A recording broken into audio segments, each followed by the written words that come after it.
عراق کے نئے وزیر اعظم علی الزیدی نے اپنے عہدے کا حلف اٹھا لیا ہے۔ نئے عراقی وزیر اعظم نے اپنی کابینہ تشکیل دینا شروع کر دی ہے۔ پارلیمنٹ نے نئی حکومت کے 14 وزراء کی منظوری دے دی ہے، لیکن داخلہ اور دفاع سمیت کئی اہم وزارتوں پر اتفاق نہ ہو سکا۔ فواد حسین کو وزیر خارجہ کے عہدے پر برقرار رکھا گیا ہے۔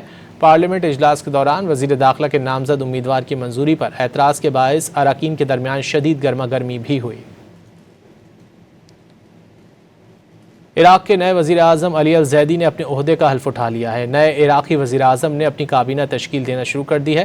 پارلیمنٹ نے نئی حکومت کے 14 وزراء کی منظوری دے دی ہے، لیکن داخلہ اور دفاع سمیت کئی اہم وزارتوں پر اتفاق نہ ہو سکا۔ فواد حسین کو وزیر خارجہ کے عہدے پر برقرار رکھا گیا ہے۔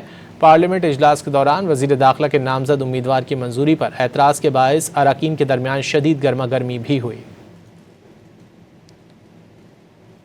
عراق کے نئے وزیر اعظم علی الزیدی نے اپنے عہدے کا حلف اٹھا لیا ہے۔ نئے عراقی وزیر اعظم نے اپنی کابینہ تشکیل دینا شروع کر دی ہے۔ پارلیمنٹ نے نئی حکومت کے 14 وزراء کی منظوری دے دی ہے، لیکن داخلہ اور دفاع سمیت کئی اہم وزارتوں پر اتفاق نہ ہو سکا۔ فواد حسین کو وزیر خارجہ کے عہدے پر برقرار رکھا گیا ہے۔ پارلیمنٹ اجلاس کے دوران وزیر داخلہ کے نامزد امیدوار کی منظوری پر اعتراض کے باعث اراکین کے درمیان شدید گرما گرمی بھی ہوئی۔